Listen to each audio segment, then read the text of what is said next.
Hi, I'm Dylan Cirimelli-Low. I'm a PhD student at UC Santa Cruz, and today I'll be presenting our paper making CSMA collision-free and stable using collaborative indexing. CSMA and CSMA-CA are the most widely used channel access methods.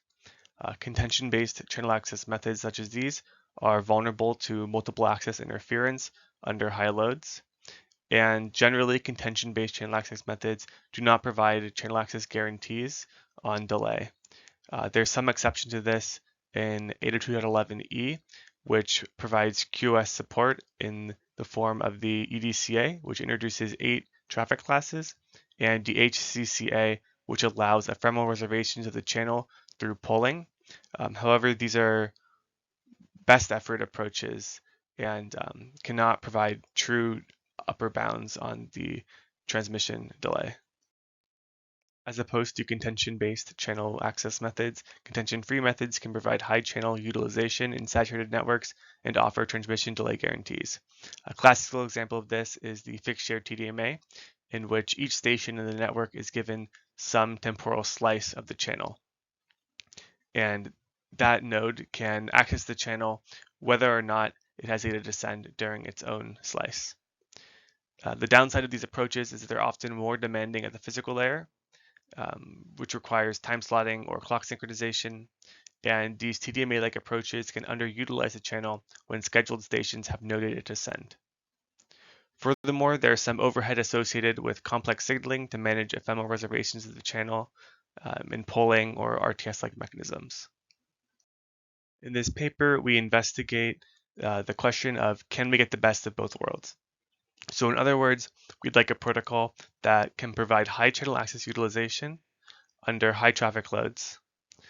We do not want to waste any channel time when certain nodes have no data to send, and we'd like to keep the overhead as low as possible by using minimal signaling packets.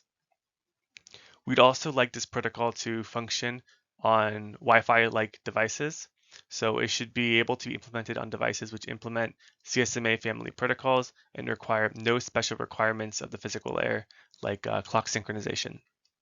The motivating idea is that memory is orders of magnitude cheaper than 40 or 50 years ago, so we can use more intelligent MAC protocols which can make use of state information. So in this paper, we introduce CSMA-CI, or CSMA with collaborative indexing. And in this protocol, nodes collaboratively build and maintain a shared index of all active nodes in the network. And from that shared index, all nodes derive identical transmission schedules, which assign which node should transmit at any given time. We use small signaling packets to establish a shared index and manage node membership in a distributed fashion. And nodes locally maintain the shared index as to minimize the signaling needed in these packets. In CSMA-CI, before any data can be transmitted on the channel, nodes must first establish a shared index. To do this, a node transmits a request to index or RTI packet, which states its unique identifier and the channel reservation time, which is the time reserved for nodes to submit the request to join the index. This time is equal to the duration of A slots of length L, where L equals 1 turnaround time omega, the time it takes to transmit the RTI alpha, and 2 maximum propagation delays. So this L time is the time from when some other node would receive the RTI to the time in which the sender of the RTI would receive the receiver's response.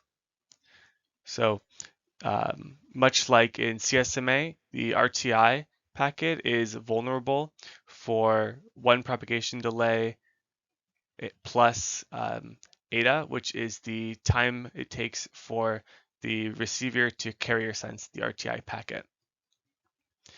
And if a collision occurs, then the RTI is retransmitted some random time in the future after the channel access reservation time. So using the random retransmission scheme for the RTIs, we can be sure that eventually an RTI will be successful. And after the first RTI is successful, we begin the A join index turns of length L. And every node which receives the RTI will choose at random one of the A join index turns to transmit a CTI.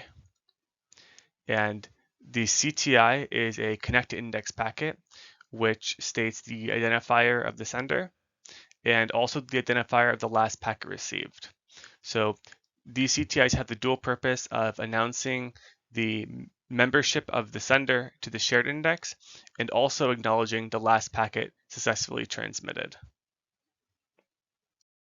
In this example, we showed the successful initialization of the shared index.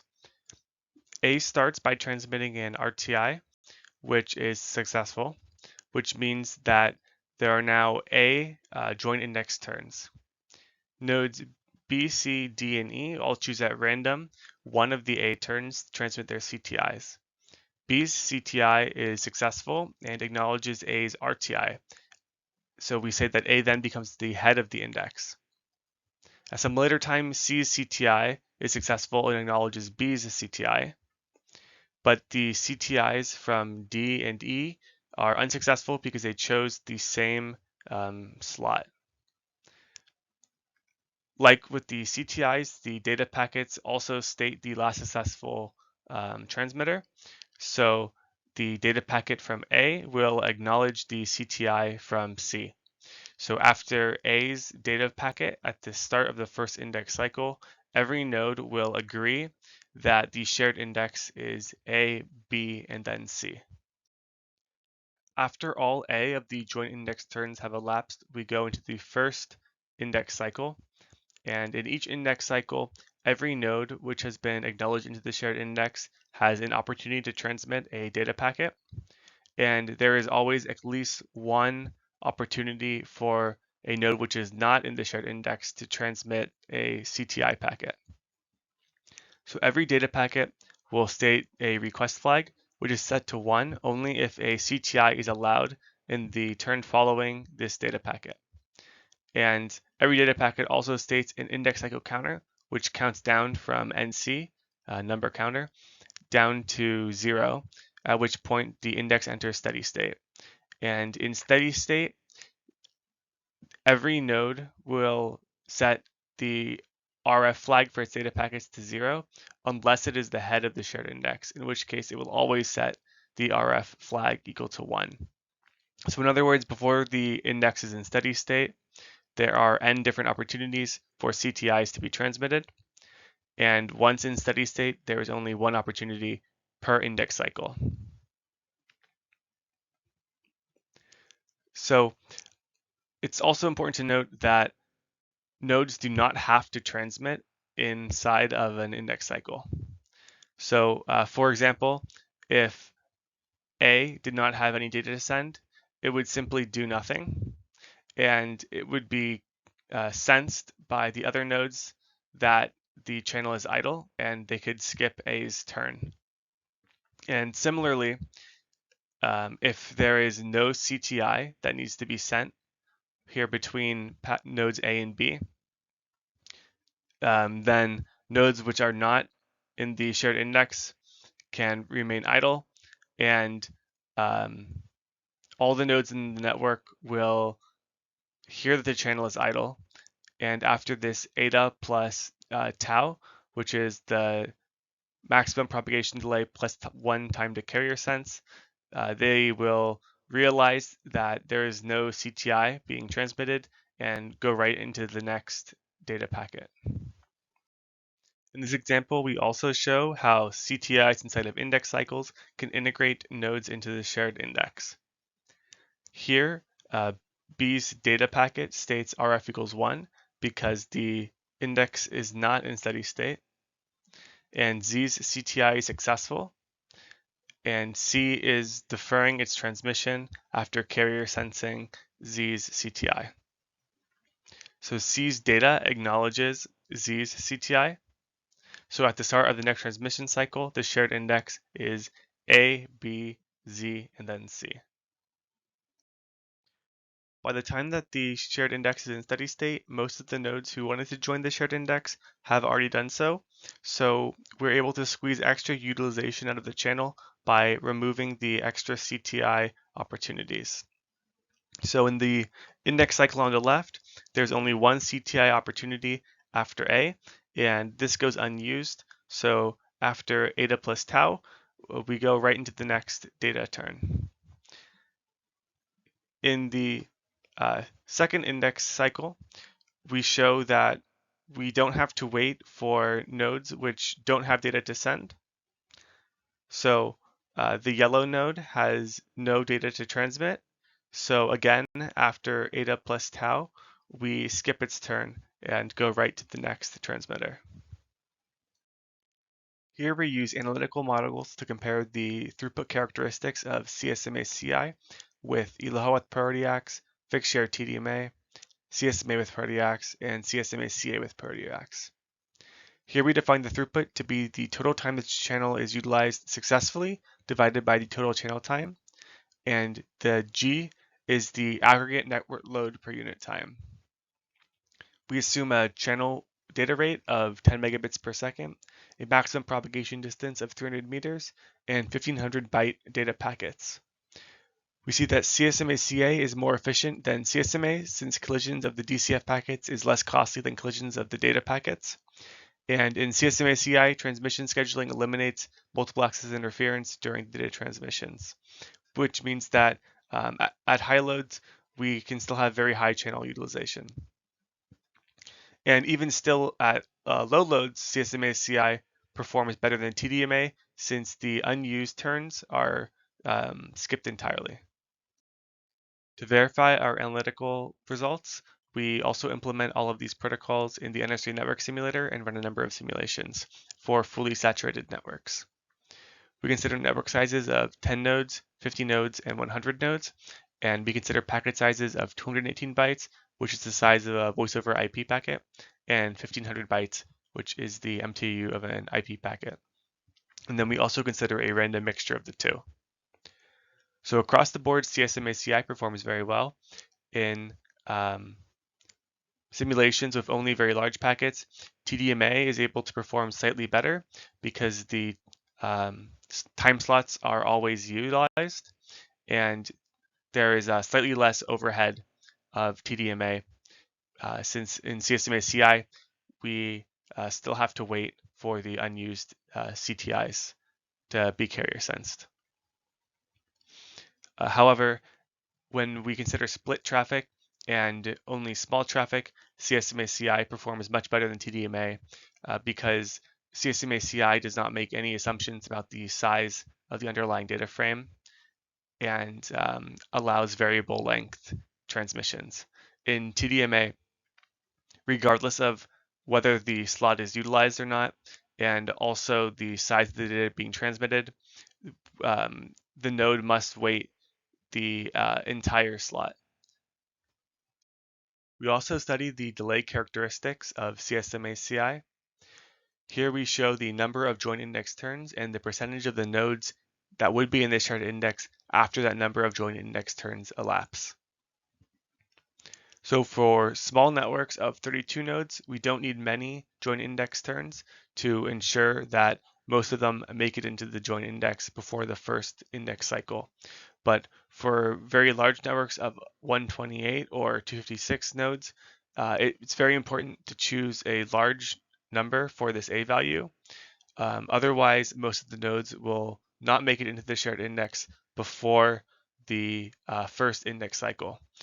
And the reason it's beneficial to have more nodes in early is because once the index cycle starts, the data turns will begin, and then the delay between CTI attempts will be much larger. We also run a number of NS3 simulations for different population sizes and values of A. Based on the previous slide, we choose A equals 256 and A equals 512. And in each experiment, we track how long it takes from the start of the experiment until the last node in the population has joined the shared index. For small values of n, like n equals 10 and n equals 25, we see that most, if not all, of the nodes are able to join the shared index in the 8 initial join index turns. And this results in very quick building of the shared index in between 100 and 150 milliseconds. For the larger population of n equals 100, we see this kind of distinct split in the slope of the curve. And the first part of the curve is the joins that occur in the A join index turns. And these are all like uniform. And the reason for this is that after the successful RTI, all of the nodes will choose randomly one of the A turns to transmit in, and only the nodes which are unsuccessful will have to transmit in the index cycles, which is this steeper part of the curve. And the reason this is steeper is twofold. Firstly, between the CTI opportunities, there could potentially be data turns, which are very time consuming compared to the slots in the join index turns. And the other reason is that after a failure to be acknowledged in the CTI opportunity in the index cycles, the nodes will do a binary exponential backoff, which means that the retransmission time will increase exponentially. In conclusion, we have presented CSMA-CI, a new channel access approach which can provide high channel utilization at both high and low loads by quickly constructing a collaborative transmission schedule and by allowing nodes which don't have data to send to relinquish their time in the channel. CSMA-CI does not require any time slotting, fixed length transmission frames, or complex signaling. And CSMA-CI is able to achieve an upper bound on channel access delay based on the number of active users in the channel. The main direction of future work for CSMA-CI includes extending the operation to address hidden terminals and to allow operation in multi-hop networks.